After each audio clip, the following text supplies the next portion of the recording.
Hello, it's me, Mike, with HPDS.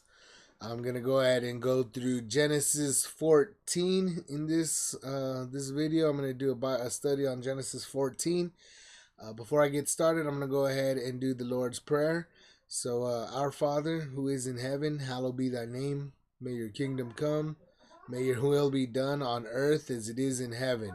Please give us this day our daily bread, and forgive us of our debt, as we forgive those in debt to us. And Lord, lead us not into temptation, but instead deliver us from the evil one. For yours is the kingdom of power and glory, Lord, forever and ever. Amen. So, let me see what I've got going on in chapter 14. Chapter 14 is a pretty intense one, in my opinion. Chapter 14's got a lot going on. Basically, this is a great battle. It's the Battle of Nine Kings. Let's see, what do I got? The War of Nine Kings. Basically, we've got Lot is taken captive, and Abram rescues him. Melchizedek is introduced in verse 18. Let's see. With the power of the Lord, Abram acts like a king and saves the local kings of Canaan. Let's see. We're going to have issues with the kings of Canaan. They're going to be the kings of Shinar. So Shinar is going to invade. I got a lot of notes written on this one. This one was kind of an interesting chapter. Yeah, this is an interesting chapter. So I'm going to go ahead and read it, and then I'll get started on it. I've done other videos in this one, but let me see. Let me go ahead and get it. Chapter 14, and let's get started in reading it. And it came to pass in the days of Amraphel, king of Shinar, Arioch, king of Elasar, Chedorlaomer, king of Elam, and Tidal, king of nations, that those made war with Bera, king of Sodom, and with Bersha, king of Gomorrah, Shinab, king of Admah, and Shemeber, king of Zeboim, and the king of Bela, which is Zoar. All these were joined together in the vale of Siddim, which is the salt sea. 12 years they served Chedorlaomer, and in the 13th year they rebelled. And in the 14th year came Chedorlaomer and the kings that were with him, and smote the Rephaims in Ashtaroth, Karnaim, and Zuzims in Ham, and the Emims in Shava Kirithaim, and the Horites in their Mount Seir, unto El Paran, which is by the wilderness. And they returned and came to En-Mishpat, which is Kadesh, and smote all the country of the Amalekites, and also the Amorites that dwelt in Hezezontamar. That's a weird one. And there went out the king of Sodom, and the king of Gomorrah, and the king of Admah, and the king of Zeboim, and the king of Bela, the same as Zoar, and they joined battle with them in the vale of Siddim, with Chedorlaomer, the king of Elam, and with Tidal, king of nations, and Amraphel, king of Shinar, and Arioch, king of Elasar, 4 kings with 5. And the vale of Siddim was full of slime pits, and the kings of Sodom and Gomorrah fled, and fell there, and they that remained fled to the mountain. And they took all the goods of Sodom and Gomorrah, and all their victuals, and went their way. And they took Lot, Abram's brother's son, who dwelt in Sodom, and his goods, and departed. And there came one that had escaped, and told Abram the Hebrew, for he dwelt in the plain of Mamre the Amorite, brother of Eshcol, and brother of Aner, and these were confederate with Abram. And when Abram heard that his brother was taken captive, he armed his trained servants born in his own house, 318, and pursued them unto Dan. And he divided himself against them, he and his servants by night, and smote them, and pursued them unto Hobah, which is in the left hand of Damascus. And he brought back all the goods, and also brought again his brother Lot, and his goods, and the women also, and the people. And the king of Sodom went out to meet him after his return from the slaughter of Chedorlaomer, and of the kings that were with him at the valley of Sheva, which is the king's dale. And Melchizedek, king of Salem, brought forth bread and wine, and he was the priest of the Most High God.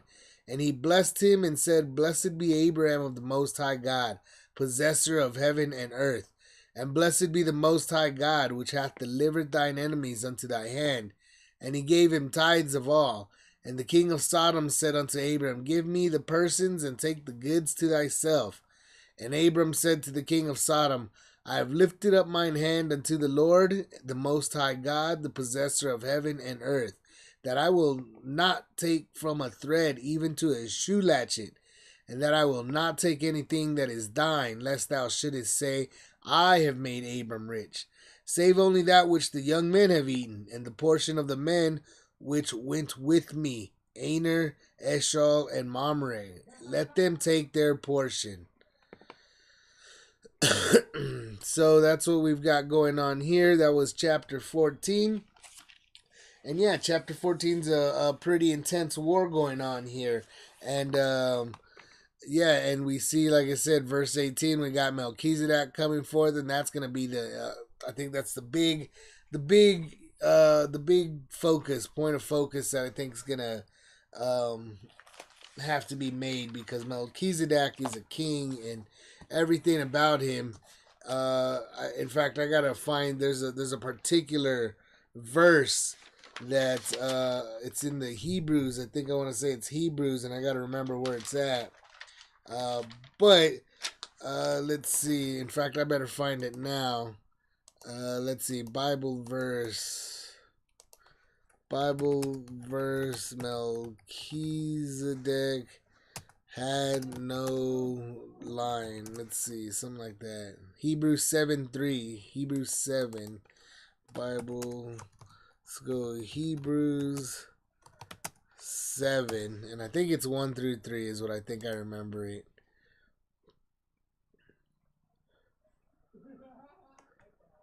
For this Melchizedek, king of Salem, priest of the Most High God, who met Abraham returning from the slaughter of the kings, and blessed him, to whom also Abraham gave a tenth part of all, first being by interpretation king of righteousness, and after that also king of Salem, which is king of peace, without father, without mother, without descent, having neither beginning of days nor end of life, but made like unto the Son of God, abideth a priest continually. So this is the what's it called? The Spirit. He's the Spirit. He's the King of righteousness. He's the King of Salem. He is without mother. He's without father. So there will be people that talk about him saying that he was Shem, because remember, like I said, if you go through the numbers, in the last chapter, I believe it was in chapter 12, if you go through those, it's actually chapter 11. When you go through the numbers, you find out that during this time, when Abram is still alive, Shem is also still alive. So Shem was seeing all these young guys die in front of him, before him. So Shem was still around, and so some people say that when he runs into Melchizedek, that it was Shem. Oh, this was Shem. And Shem would have appeared, Shem would have been an old guy. So Shem would have appeared without father. He would have looked like a guy that's so old and frail or whatever, that he was without father, he was without mother, without descent, having neither beginning of days nor end of life, but made like unto the Son of God, abideth the priest continually. So some people want to say that this Melchizedek was actually Shem, and that works out. That could potentially be the case, because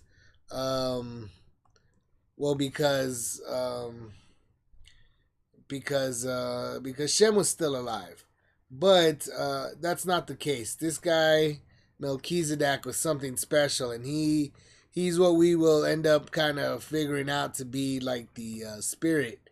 He's like that hidden man. He's that hidden man that came out in Genesis 2. He's one of the guys that, let us make him in our image. He's not Jesus Christ necessarily, because Jesus Christ did have a mother, and like I said, when we read through Hebrews 7:1-3, he's got without mother, and he's got no father, and he's without descent. So obviously Jesus Christ has a father, and he also had a mother, and he had a descent. We will go through Jesus Christ's descent, and he did obviously had a, but so this is still, this guy Melchizedek is still got the same powers. He's the King of Peace. I mean, who else is the King of Peace if not Jesus Christ? And he's the King of Righteousness as well. So basically, he is part of the three that we know, and this is like the Spirit. So what we got is we've got God, which is the Word. The Word was with God, and God was the Word, right? And so this guy is, so we got, when we have Jesus, we have that hidden man. He's that hidden man from Genesis 2. And this is that very same guy that's kind of like that. He's got no mother, got no father. He was, without end, without beginning. He was that. And this is that same spirit that's going to put himself into the body of Jesus Christ. And that's why Jesus Christ ends up being from the line of Melchizedek.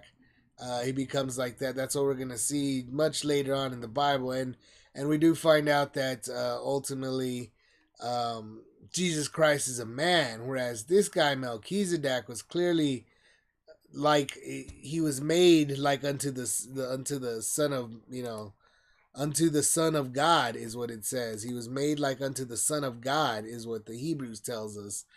So I'm gonna go ahead, and I guess I might as well go back to this point in view.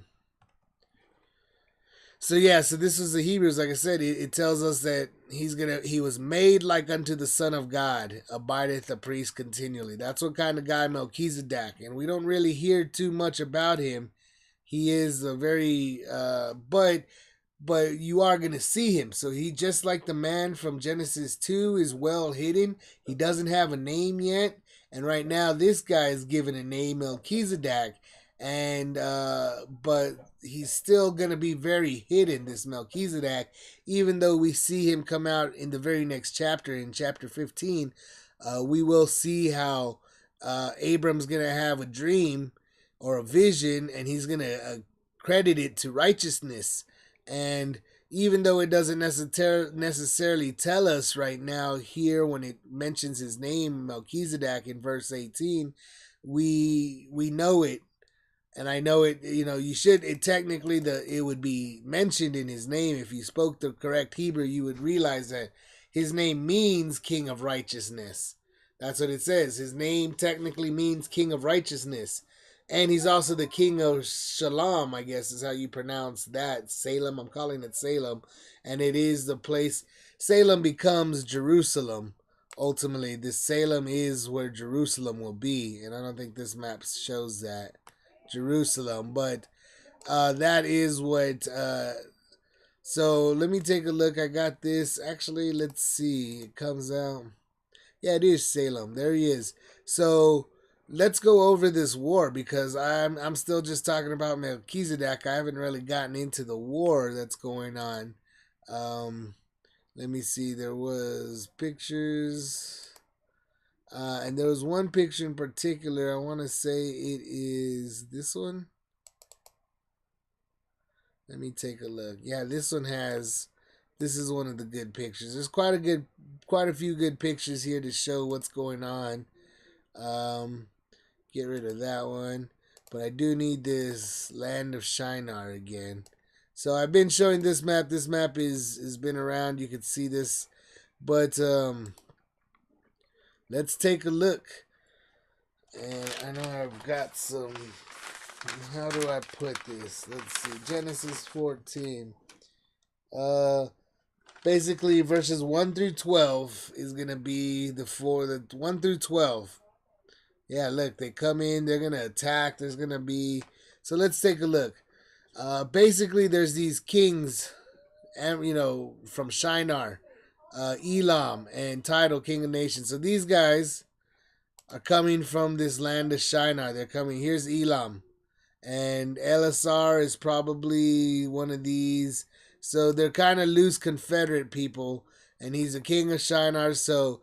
at that time, clearly something's going on. It may not be the same map. There may have been different people, but they were some kings from out there, and they decide that they are going to come invade this land down here where Jerusalem is at. Uh, they're going to probably take the same approach that Abram himself took. He came up this river, he made it up to Haran, and then he came in from the north. And that's going to be the exact same kind of path that these guys, because they come in, these guys, they ultimately make war with the guys from Sodom and Gomorrah and Admah and Zeboim and Zoar. And those places, when we take a look, those guys are way down here. So this is Salem, which is Jerusalem. And when we take a look at this map, Jerusalem's way down here. Here's the Salt Sea. So Sodom and Gomorrah and the place that they come to, they go all the way up here. So these guys were just going up here and coming down and killing everybody. So they were probably more than likely just attacking everybody the whole way up this river. I mean, maybe not, but they were probably at a certain point, they started just attacking everybody. Come up the river, come around the bend, come down in here through Damascus, through this Tamar, through this Hazmat, come up down here. They come in and they make their way down here, and that's what they're doing. They're just completely destroying the place. All these are joined again in the Vale of Siddim, that Vale of Siddim, which is the Salt Sea, which is that sea right there that we're looking at. That Salt Sea. That's what it is. That's where Sodom and Gomorrah is. And so after they come in there, it looks like Chedorlaomer is there apparently, and they serve him for 12 years. So Sodom and Gomorrah get conquered, and they end up serving this guy Chedorlaomer for 12 years. But on the 13th year, they're rebelling. So they're rebelling. But this guy, let's see, apparently in the 14th year, he comes back. So they come back, and he brings the kings that were with him, and it doesn't really tell us who's in charge. It calls this guy the king of Shinar, and it lists him first. But then it calls this guy the guy that maybe they left him there, and he was the guy that was ruling over them from way over there. Like as maybe that's what was going on, and then he leaves and comes back with all the other kings. Something like that happens, basically. Or maybe Chedorlaomer was the main guy all in the end, or from the get-go, who knows. But he comes back, and he smote the Rephaims, the Rephaims, the Zuzims, and the Emims. And these people can be seen on this map. So it calls them right here the Rephaites. Let me open this, make this a little bit bigger. He calls these the Rephaim. So they're coming back in from that Damascus. They're coming in from that north. There's the Rephaites there in Ham. The Zuzites. The Emites is these people right here. The Emites. So he's coming down this whole path. You can see these purple arrows resemble their path. And they come down here. And then he's killing them. He's destroying them. He smote them. That's what smoting means. They're destroying them. He's bringing war to these people, and the Horites in their mount. And then he goes after this Emims, and he goes in the Horites in their mount unto El Paran, which is by the wilderness. So they go down even further, the Horites and the El Paran. They go, so the Horites are down here in their Mount Seir, and they come down to El Paran. El Paran, if you could see, is actually underneath this thing if it would just go away. But El Paran is right down here. Oh, wrong one. El Paran. Right there. Can't really see it. But then they come back up to this En Mishpat. En Mishpat right there. And let's see. Oh, went ahead a chapter. And so El Paran, which is, they come up to that En Mishpat and smote all the country of the Amalekites and the Amorites that dwelt in Hazezontamar. It's always funny. Some of these words are very difficult. But he comes up. Here's the Amalekites, the Amorites. Here it's just called Tamar. And he comes up. And then so right here, And then they come out. Here comes the Sodom and Gomorrah, and these guys finally come out. So apparently this guy was allowed to just completely destroy everything around them and come up back around before these guys actually decide to come out, and apparently they fight. So maybe that's what's going on here. So um let's see. So these guys come out, they fight, but it says, of course, that these, the Sodom, Gomorrah, there's the king of Admah, the king of Zeboim, and the king of Bela. And those, I think, are best seen all right here. Sodom, Gomorrah, Zoar, Admah, Zeboim. So these guys all come out, and they come right here, and they're going to fight off this invading force finally. And looks like it says the Vale of Siddim was full of slime pits, though. So apparently that has something to do with the kings of Sodom and Gomorrah just couldn't hold up. They end up fleeing, they fall, they die, and whoever lives goes to the mountain. They flee to the mountains, and so the invading force comes and just takes all the goods of Sodom and Gomorrah and all their victuals and went their way. So this is the war that they just won. I mean, Sodom and the local kings fled. There was nobody to defend the towns, the cities. And ultimately, here's where they make their mistake, but nonetheless, it happened because obviously this is what was happening. They take Lot, Abram's brother's son, who dwelt in Sodom, and his goods and departed. So they took him as a prisoner, and they also took all his stuff, and they were raiding the city. That's what they did. They were conquering the entire land around them. And so ultimately it says there came one that had escaped, and he goes and here Abram is being called the Hebrew. And why is he being called the Hebrew? Because he's hanging out in this Hebron place right now. That's where he's at. He's hanging out in Hebron, and that's why he's called a Hebrew. And that's where he was living. So that was basically where he was calling home at the time.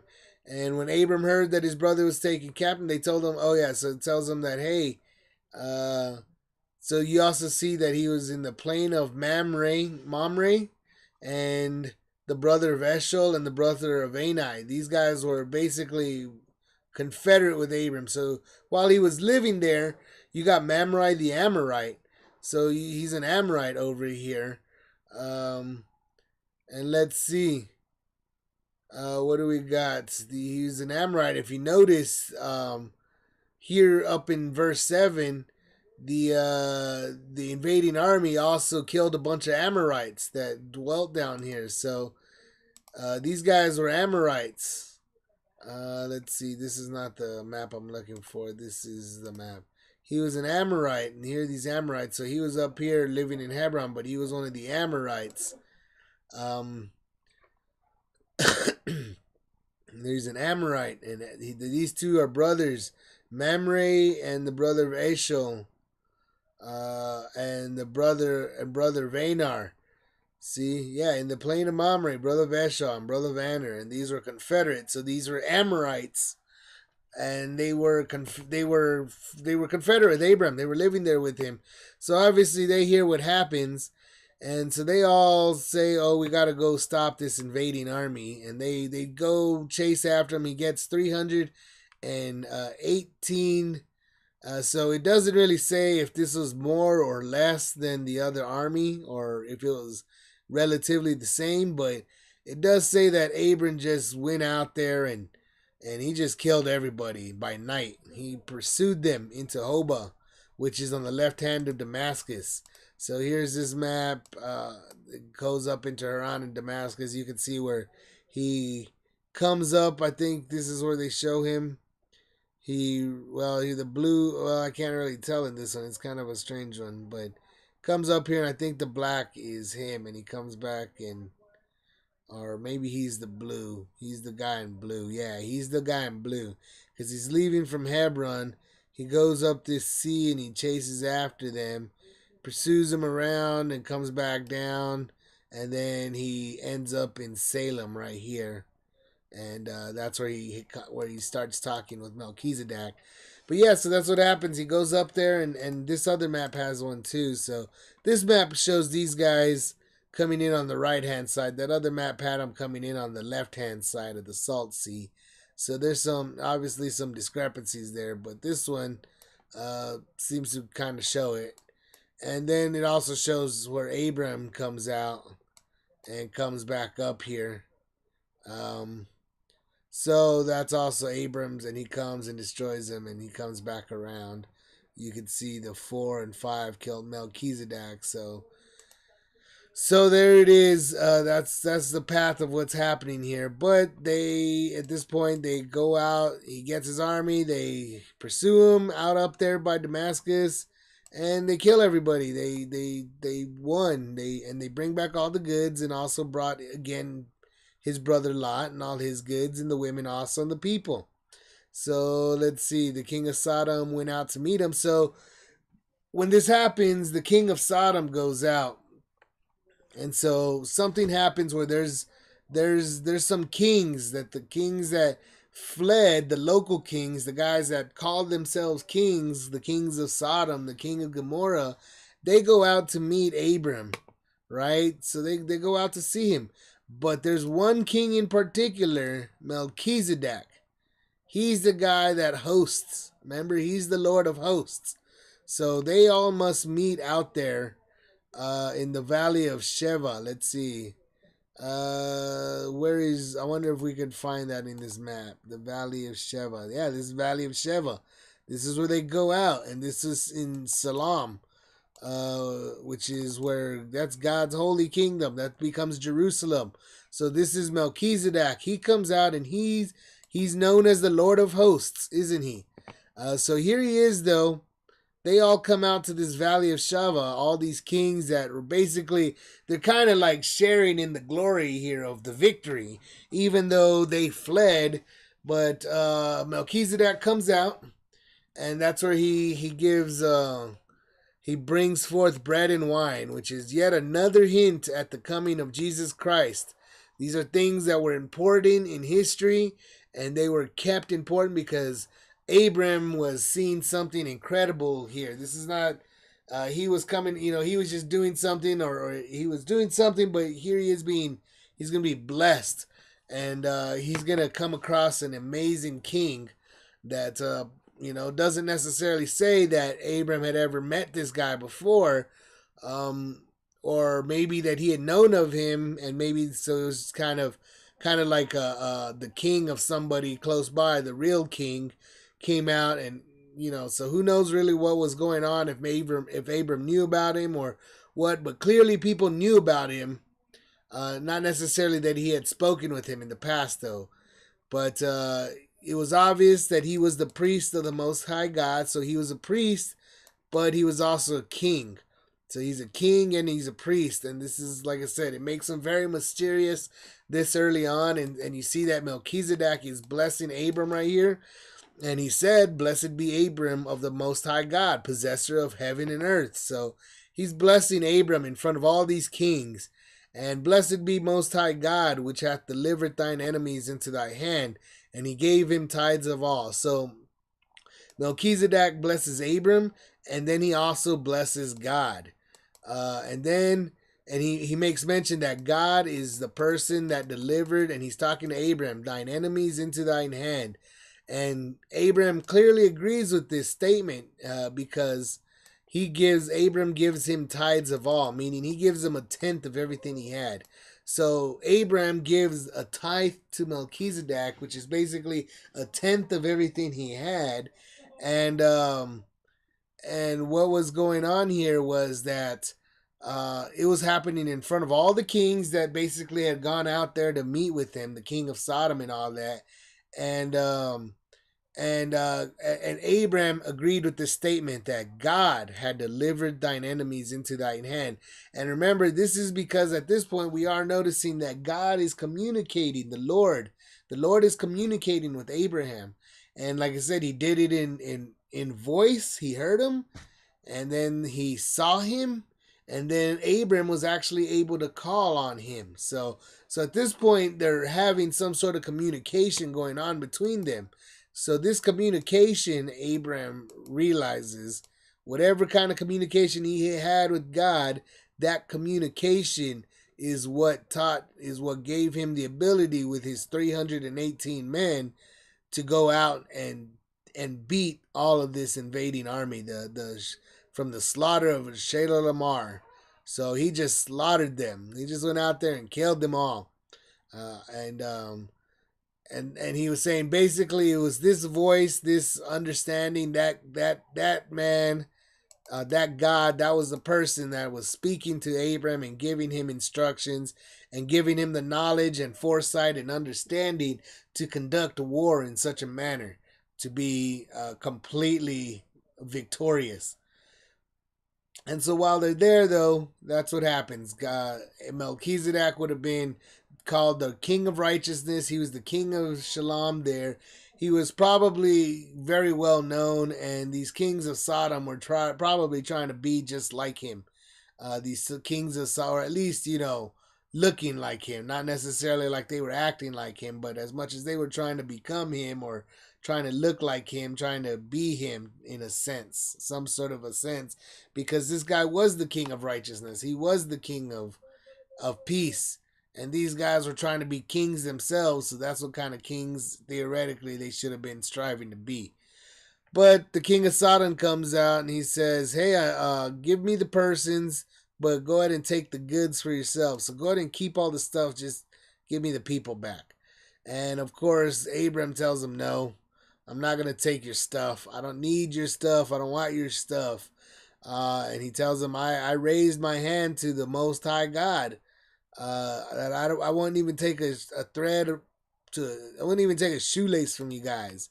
Or because I know you guys, that's the whole deal. Is he probably already knew what kind of people Sodom and Gomorrah was producing, and he probably knew that these guys were trying to make themselves like, hey, we helped Abram, and they were trying to sneak their way into being favored because these guys were fake kings. They couldn't not. They went out and they had an entire army to defend them, and they whatever happened, they weren't very victorious. They just lost, and they were conquered, and they were scattered. And Abram, with his little 318 people, he had to go and save them. So, out of all of these guys who considered themselves kings, it was little old Abram, who was just a rich guy, just a guy that was favored by God. He was the one that did it, but he wasn't a king. He was not a king. He was just Abram. He was just a man that was favored by God. And these other kings of Sodom and Gomorrah, they were failures, and we see that they become even worse failures in later chapters. And God actually destroys them. And then Melchizedek is there. He's the physical guy now. Apparently now Melchizedek is showing himself to be the stand-in. This Melchizedek is the guy acting as the physical manifestation of what we would call God. Or he's not necessarily God. He's Melchizedek. He's a spirit, or he's made like the child, like like a son of God. So he's got like a body like Jesus would have had after the resurrection.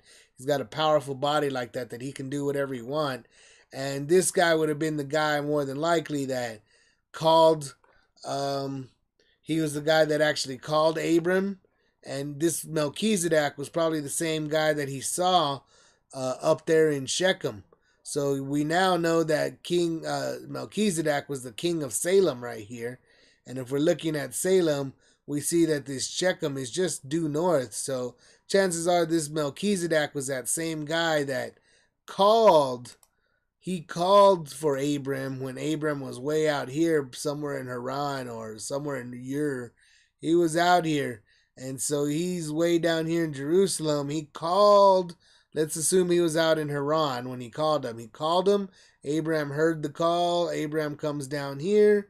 Then let's go back to, let's see, the other map. So Then he's coming down in here, and he makes it to this Shechem, where God actually, where this is where he sees the Lord. Actually, he actually sees the Lord. Remember, he comes to him, he appears to him.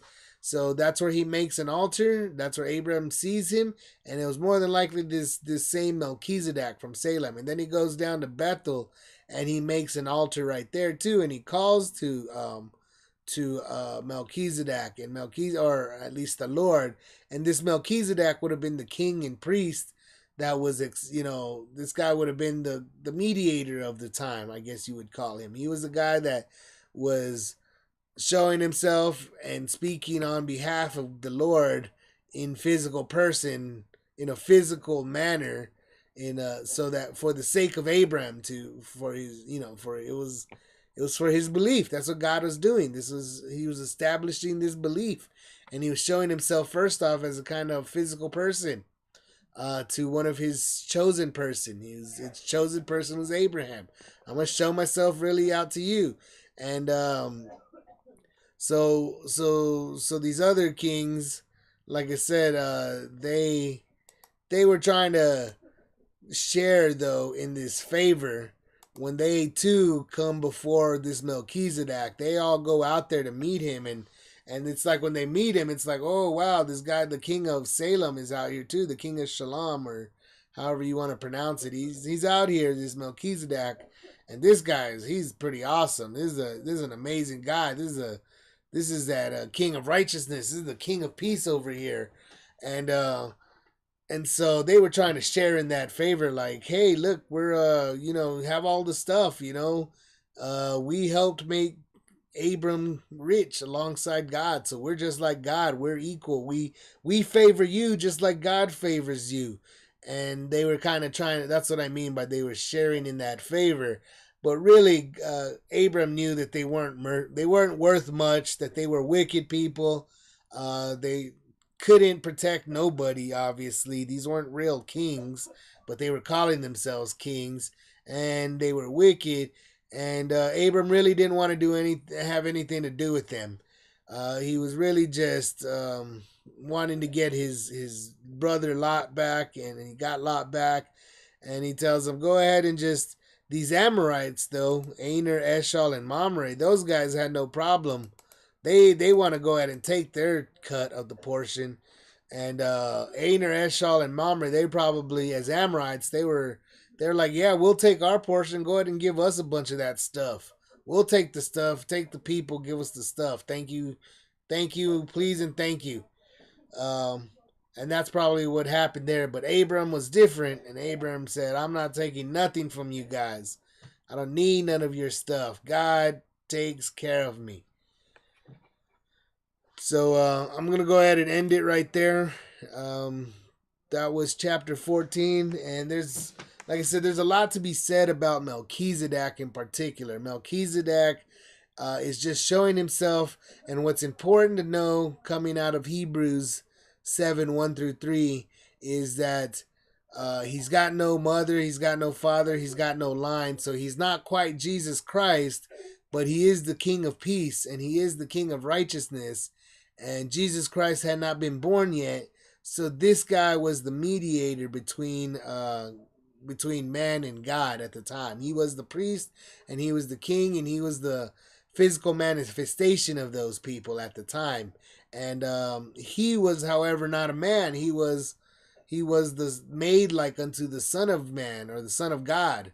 So he would have been like one of these light people, one of the light creatures, one of like, not like the line of Cain, but perhaps like a body like Cain and Abel may have had, according to the understanding, if we go through the way that I presented it earlier on back in chapter 4 of Genesis. But nonetheless, this guy was made like the son of God or something. So he was like an angel, whatever. That's what we would kind of call him, like an angel, Melchizedek. But it's important that he was the king of righteousness, and that he was the king of peace, because that establishes his authority. And it's important that we recognize that Abram gave him tithes. So Abram was giving this guy tithes on, as part of his sacrifice. This was a guy that he was physically giving stuff to. This was a priest. And later on, we've got the line of, and that's why the Jews, when we got the Levites, the from the people, the tribe of Levi, that become they become the priests. But we see that those priests ultimately must pay their dues to Melchizedek, because Abram the line of Abram is only establishing something that resembles the line of Melchizedek, and the line of Abraham owes tithes to Melchizedek according to Abraham. That's just what Abraham would have said. That's the whole point, and that's why Melchizedek is super important.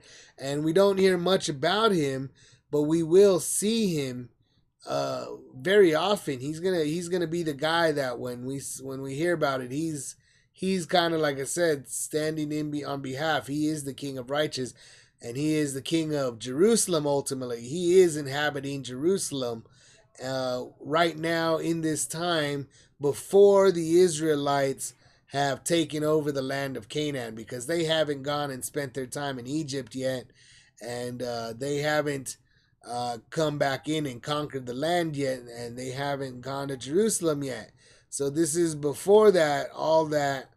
And so this is the king that is currently inhabiting Jerusalem. And he is, like I said, he is Melchizedek. And he's the guy that ultimately, when we see in chapter 15, we're going to see in chapter 15 that here it is. He's going to have, Abram's going to have a vision. And he's going to see the vision, and he's going to he's going to credit it to right. Here it is. And he believed in the Lord, and he counted it to him for righteousness, meaning he attributed it to Melchizedek.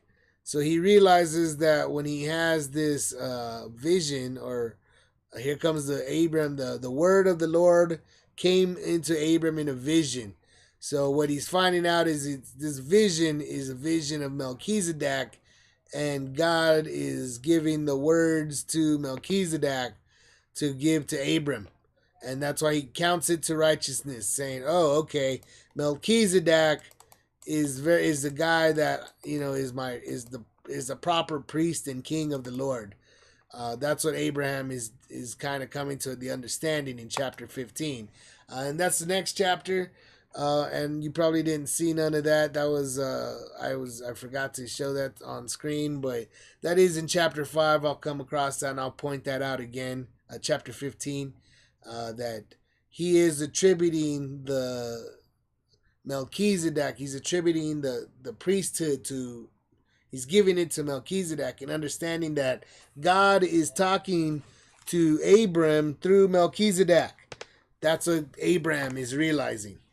And Melchizedek is not really a real person like you or me. He's a son of God, so he was like an angel. So he's something special, and he would have been basically the mediator at the time before Jesus Christ. And Jesus Christ, however, is a man. And that's the thing, is that Melchizedek was not a man. Melchizedek could not be tempted by like things like of the flesh, where Jesus Christ was able to be, and Satan actually goes up, and Satan actually goes to them and goes to Jesus and tries to tempt him and so forth. But I'm going to go ahead and end this video here. I'm going to go ahead and say to anybody who may be watching, God bless you, and I pray that we all bless Jesus Christ, and may Jesus Christ bless all of us. Amen.